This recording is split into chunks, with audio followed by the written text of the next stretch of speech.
Tonight's different. Our guest has built and sold multiple ISPs, and he's been doing it since you had to explain what the internet was to people.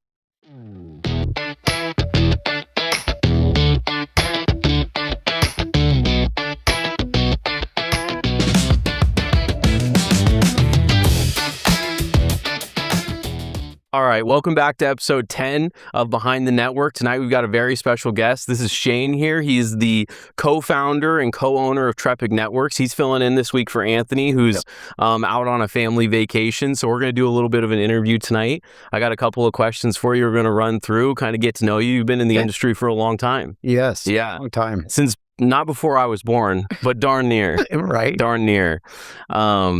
So let's just start off with, originally you started in Wyoming, and you started with a company there. And how did that start? How did you get into the ISP business? Originally, I had this idea that I wanted to start an internet company. It was during the time where people were kind of starting to use wireless from indoors to outdoors at the time. And so I talked to a few people that were kind of experimenting with that. This was in the dial-up days. Yeah. And so this was some of the first high-speed internet people were taking it outdoors. And I had an idea to do it. And a company that I had worked for a couple of years earlier had basically offered a position to buy the company and possibly do something new with the company. And so I pitched him the idea of starting the company as an ISP and that I'd also like to purchase it. And we made a deal. Yeah. And went to the company, left my current job that I was at, and we started it as an internet company. In 3 months, we had mounted equipment and had our first customers online. Well, and when you bought this company, they were a radio service provider for the coal mines. It was a Motorola dealership. Mm-hmm. They also did telephone systems and some security systems too. Right. So the ISP side of it was a new division for that company. But it was a little bit of an easier fold in. You kind of purchased a company that was already somewhat functional, had already been profitable. Yes. Well, maybe not. I don't know the details. Yes. But, it was a functioning business. And they had towers. They also had quite a few towers, which was good. Most of them were just used for two-way radio from the early days, but so we were able to utilize those towers to mount our wireless equipment too and start providing wireless to customers in rural areas. Right. Do you remember the first piece of tower equipment you mounted on a tower? Yeah. Do you remember it? Yeah. We went with a product line and we mounted it originally on 3 different towers. What was the product line? You remember? It was Proxim. Proxim? Proxim and Cisco. We used some Cisco. Oh, Cisco. I know that name. Yes. I don't know Proxim. Yeah. Proxim was some higher speed stuff. And then we took the Cisco indoor wireless equipment and we used it at towers and ran coaxial cable up the tower to antennas. Gotcha. So that was the early days. A lot has changed. A lot has changed. I hardly even know those names. I've only been here for the last 10 years or so. So when it came to providing internet in Wyoming, obviously that's a lot different than what we deal with here. I mean, we live in the sunniest state in America. Yes. Made a big life change. Yes. And what was, kind of some of the challenges? What was different about being an ISP there?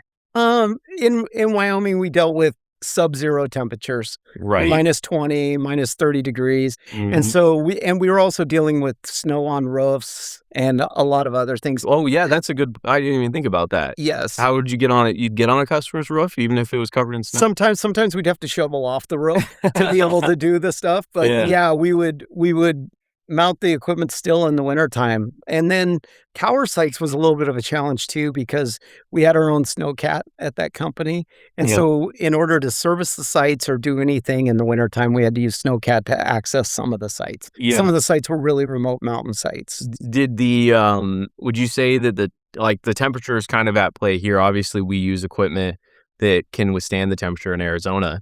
But is it something you had to think about, like the colder side of things? Electronic equipment, all of this type of equipment we use operates better colder. Oh, because it generates its own heat. It generates its own heat. Right. They're within metal enclosures, and so it's actually really favorable to run in colder climates. Yeah, I suppose. I mean, there's got to be some issue where electronics have, or some temperature where they start to have issue. Maybe like sub like -30. but not at the temperatures. Right. Yeah, it wasn't. Once in a while, we would see something where a chip or something might have problems in colder temperatures, but it was very rare. Yeah. That Right. the colder climate keeps the equipment running cooler. Yeah. So Well, and that probably coming from a time in the early 2000s where wireless wasn't really a factor, it probably helped because they weren't necessarily building this equipment for outdoor use, or they hadn't had a lot of experience. it was not built for outdoor use. Right. The original equipment that we used, the majority of it, I would say, was made for indoor use, and we took it outside originally. Right. Especially the Cisco access points and that stuff. That was meant for in-building use. Yeah. Okay. Well, I got kind of a fun question. Well, maybe not fun for you, but I think it's kind of an interesting question. Is what was the toughest day you ever had running an ISP? When we first started the ISP, we knew how to mount the equipment. We knew how to do some of the stuff, but I would say running Ethernet up towers was something new that we You had. mean Cat5? Cat5. Yeah, Cat5. Yeah, a lot of our equipment takes Cat5 up the tower. Some of it was coaxial. That stuff was okay, but a lot of the newer equipment, even a year in or so, was all running Cat5 cable up to the towers, and we didn't run the Cat5 cable that was rated for outdoors. Right. That was super tough. I mean, it's a long time ago, but it's just not something you thought about, or like you just didn't think it would be a problem, or yeah, just it didn't. It was tough to get. It didn't really exist at the time. We were taking indoor stuff and mounting it outdoors, so it took a little while for the industry to start making it. But I would say one of the toughest days is I was actually in Vegas at a Motorola show. Yep. And hundreds of miles away from Wyoming, and we had a really bad weather, freezing, some freezing rain and stuff, and we had water in Cat5 cables. We had probably 5 towers that were down. Oh yeah, that's a bad day. And so instead of at the Motorola show, instead of doing that, I was spending time on the phone. You had to put down your Mai Tai. Yeah. to take some calls. Yeah. And so spending time dealing with that. And so when it came back, I had made the decision that we're going to fix this. And so I spent some time and found a manufacturer of cable that was manufacturing a really rugged outdoor cable. They were fairly new to the industry. It was a brand called Mohawk, and it was a really durable cable. So we spent the next, I would say, 6 months changing every tower's Cat5 cable out.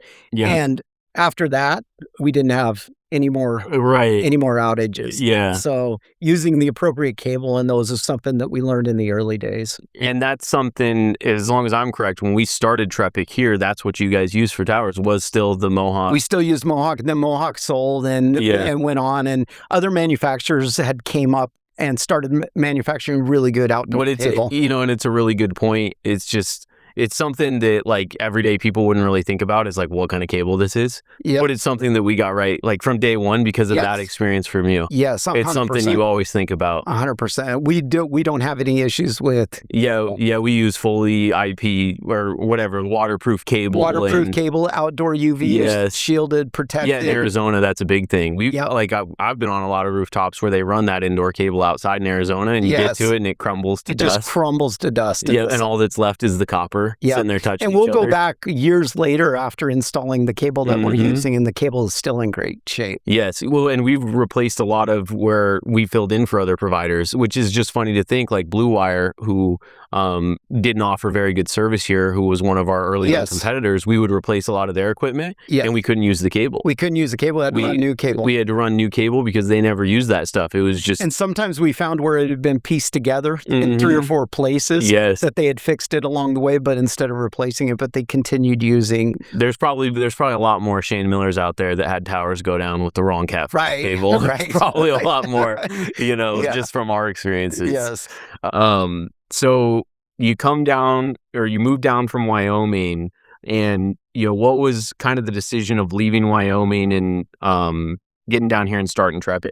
The decision to leave Wyoming was... It was a really bad winter that winter in Wyoming in 2014. Yeah. And once I agreed to sell out to my partners at the company that I was at, I'd actually already started another one in South Dakota. Celerity. I had another ISP that I'd started. It was kind of slow startup, but We didn't want to move to South Dakota. I agreed to sell the communications company ISP in Wyoming, and my wife and I we kind of had this realization that we don't have to live here anymore in the cold. And it was a pretty bad winter, so we had some friends that were down here, so we kind of looked at the area and decided to move, not with the intention to start an ISP. Yeah, well, and you had signed a non-compete. Did you mention that? Oh, yeah, no, I didn't mention that, but I had signed a non-compete for Wyoming. For the entire state of Wyoming. It wasn't the entire state, but it was enough that it covered all the areas that we were in. It didn't cover South Dakota, so you couldn't have, like, I don't know how deep your non-compete was, but I couldn't do anything in any related industry type of thing. Like even worked for another company in related anything. Right. So your opportunities were switch industries.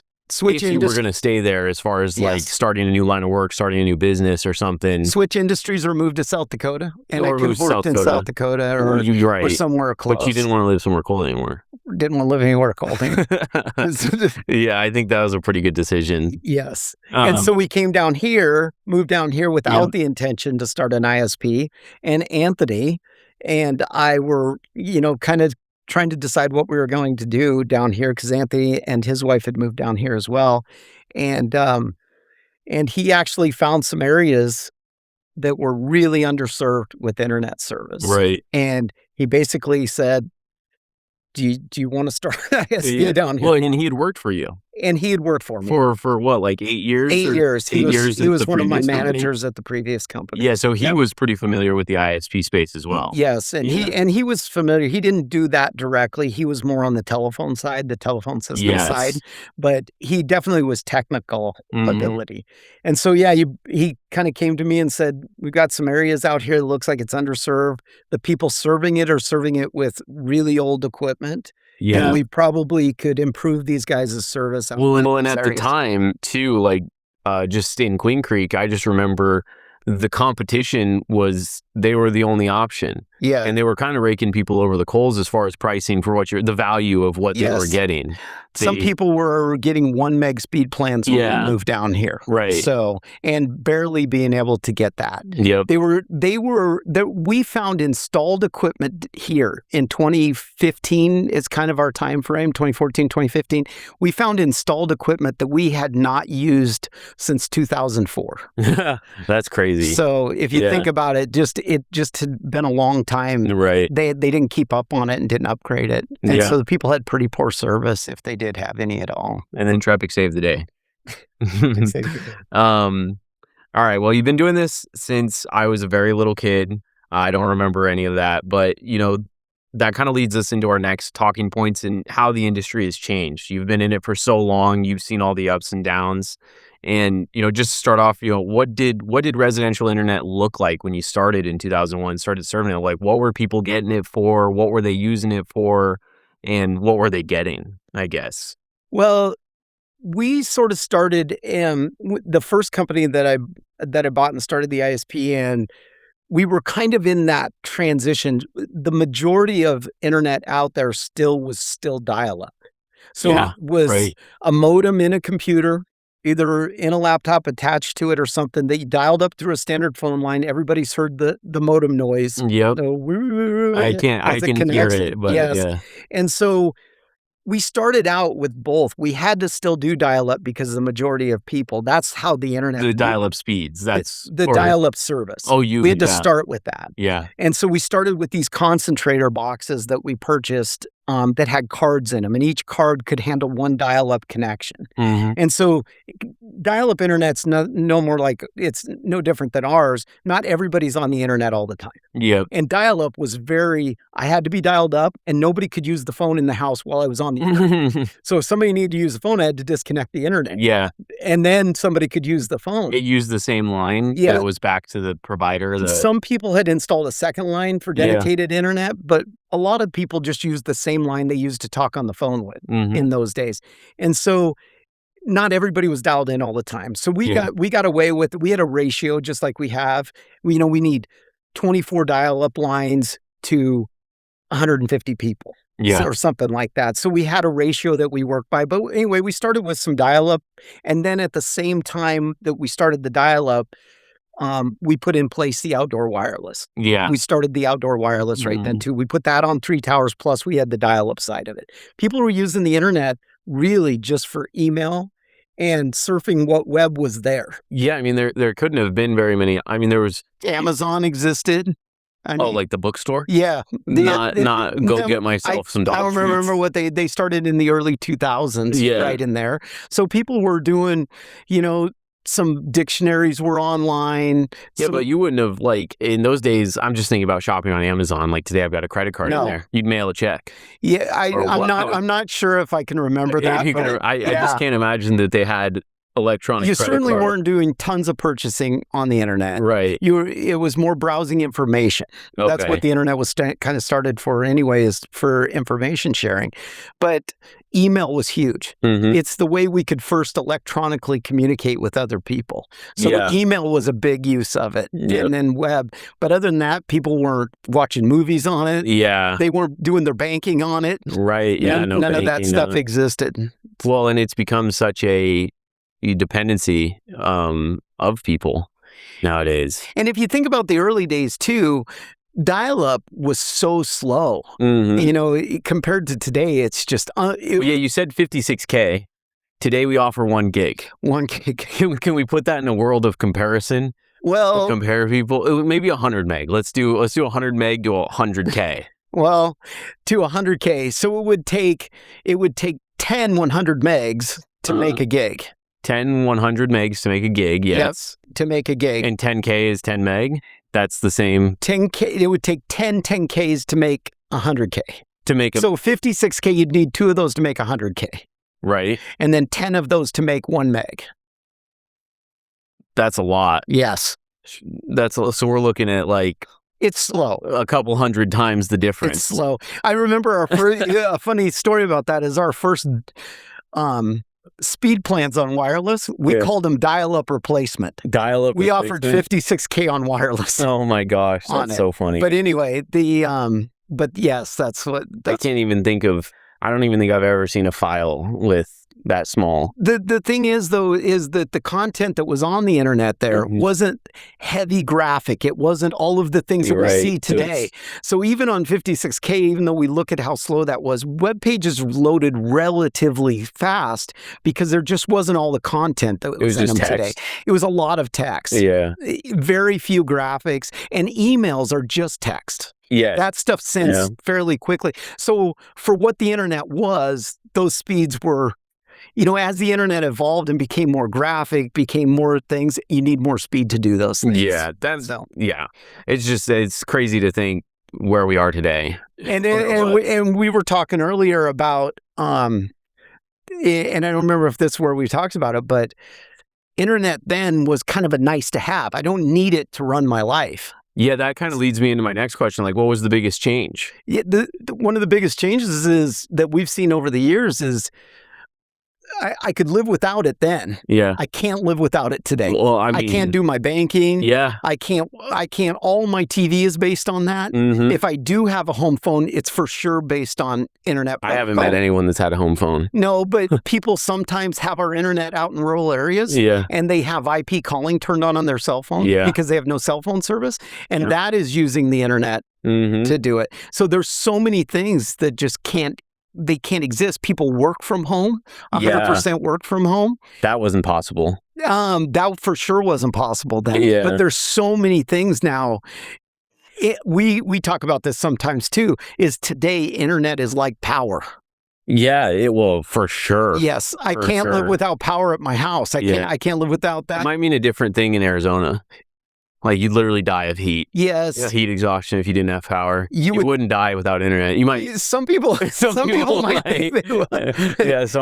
die without internet. Yeah. Can't watch my TikToks. You for sure can't game these days. Yeah, that's true. There's a lot of things you can't do. That is true. We have become super dependent on the internet. Yeah. That's the basis of it. Yes.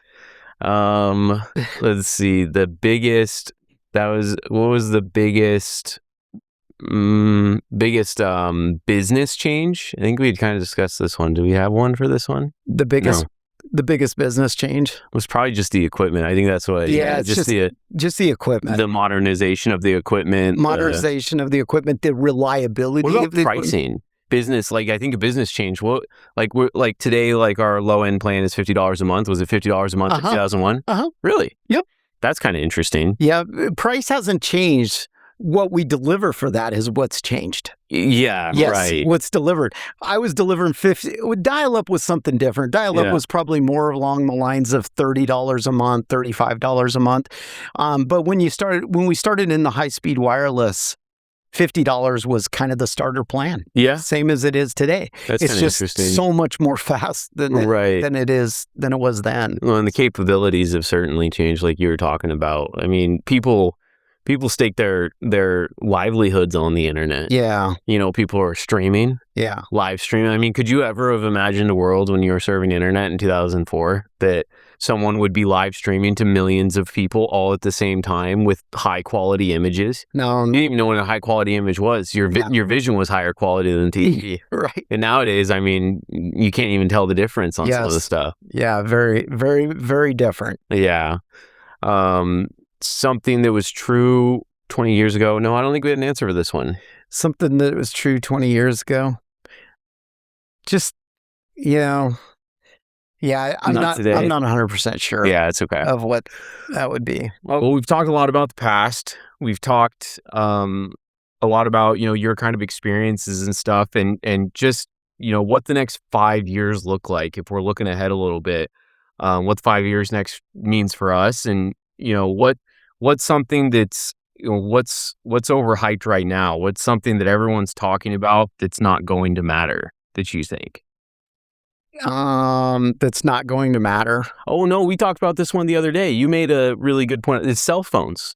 Yeah. Cell service. Yeah. Is not going to matter in the next couple of years. That's something that you had discussed. You're talking about with space technology. You're talking about that, or yeah. You said that all the cell providers, the AT&Ts of the world, the Verizons of the world. There's in the next 5 years. They're maybe not next 5 years, but they're going to go obsolete. Yeah. Well, they'll start satellite. Cell service is going to be a thing. Is going to be a thing. Mm-hmm. Yeah, that's something it's going to be a thing, and no more dead zones anywhere. No more dead zones anywhere. Yeah. Satellite phone service all over the world. Yeah. Okay. What is one technology that's going to define the next 5 years of internet? AI. That's a fact. AI. Yeah. It is the next revolution. It's a big deal. Yeah. It requires internet to do it, obviously, to be able to utilize it, but what it will be integrated in the next 5 years and how big a part it'll be of people's lives, we see it here. We're doing some really great things with AI here as far as understanding our information better, information that we have as far as knowing how to better support our customers, how to do all of that. AI has just been night and day. Yeah, well, and just like for an example, I mean, we brought Eldred on, who's behind the camera over there, and he doesn't know anything about coding or anything like that, and he's fully developed our website rewrote our web with the help of AI. With the help of AI. And given us a fully automated process. I mean, he's worked really hard at what he's doing, obviously, but without AI, I mean, it's advanced his capabilities as a human. 100%. Eldred and I were just talking about that today, how in the past, the marketing guy, which Eldred is a great graphics and marketing person, would go have an idea for a website and go to a web developer and say, go to a web developer. Will you develop this for me? And then you'd wait for him to develop it and come back. And Eldred would go, no, I don't like that. And then go back. Yeah. And he's just shortened that because he can just give some instructions to AI and it'll develop it. And if he doesn't like it, he just tells it to change. Yeah. And he gets it changed right there on the spot on the fly. Yeah. And it's got to be 100-fold improvement of his time. Yeah. Well, and even like talking about him being marketing, like it helps him become more efficient at his job, like editing this YouTube video. Yes. Editing all of our social media clips, getting all of our content out, doing all of our advertising, all of that. I mean, Eldred's 100%. fully AI. Eldred's practically half AI at this point. Like, I think about processes in our business. Yeah. And I've had companies for a lot of years. And one of the things, you've been working on it since you've been here, is developing processes. Yeah. And when we have to develop a new process for doing something, just the legwork to get the process to a point where we can edit it and stuff has probably been reduced. Just that simple event from a 2-hour process to get a process going to 5 to 10 minutes to get the initial draft done. Yeah, right. And so some of that is just improving efficiency so much. Well, yeah, I mean, like I've written a lot of SOPs, standard operating procedures since I've been here. Yeah, you've written a ton. I've written a lot of those, and it's gone from me opening a Word doc with a template and filling it out and kind of putting my thoughts on a paper and then editing it, drafting it, bringing it over to you for your review to now I know what I want. I describe what I want and it fills in the details. Yeah. Yeah. 100%. And thinks about things I would have never thought about. Yeah. Yeah. Yeah. It's an amazing technology. And I think it's changing so fast that over the next 5 years. Yeah. I guess that was, what's overhyped right now? That was my question. I feel like a lot of people would say AI. Is that overhyped? But I think we're just starting. We're at the forefront of it. I think you and I see it. Yeah. You and I are using it. Eldred's using it. Everybody at our company is using it. And it is an awesome tool and it's improving so fast. Yeah, we'll see I don't know that it's going to have that big of an impact on the world of internet. Necessarily, not on the world of internet. It's going to be what people use the internet for. Right. Yeah. It's going to be a huge leg of what people use the internet because for. You need that processing power that AI holds at the data centers. Yeah, and you can't have that in your house. And you can't have that in your house. So your window to that is your internet connection. Yeah, that's a good point. Yes. And same thing with devices. As devices get AI built into them in your houses and get smarter, they will need to access the internet to be able to get that processing done, because AI is just a massive process. It might even do the reverse effect and require less internet usage because it's so darn efficient with what it does. I think it's going to just be more required, my personal opinion. That was the overhyped. We had talked about this before. That was what we had talked about, was the demand for speed. We're at a place where it's just going higher. I mean, we're offering 5 gig plans, and that's to stay competitive with our competitors who are offering 5 gig plans, and people want it, but where's the stop? Yes. I mean, what is someone going to do with a 100 gig connection at their house? Yeah, there comes a point where you just don't need any more. That's what I'm saying. Like, I feel like that's one of the biggest overhyped thing is just the more and more and more and more. More and more and more speed. Yeah. Yes. Yeah. Okay, well, let's go into our FAQs. We got a couple of them here. See if we can get a couple done. Eldred's giving us the final minute warnings. We had a fun one. What is a common internet myth that had stuck around for decades that just won't die? You had a fun answer for this. That just won't die. Yeah. We talked about people think that they're hidden by a private browser or an incognito mode. Yeah. And if people watch the crime stories online, it's more tracked to the IP address at your house. Right. Then you can't use a browser to hide what you're doing on the internet.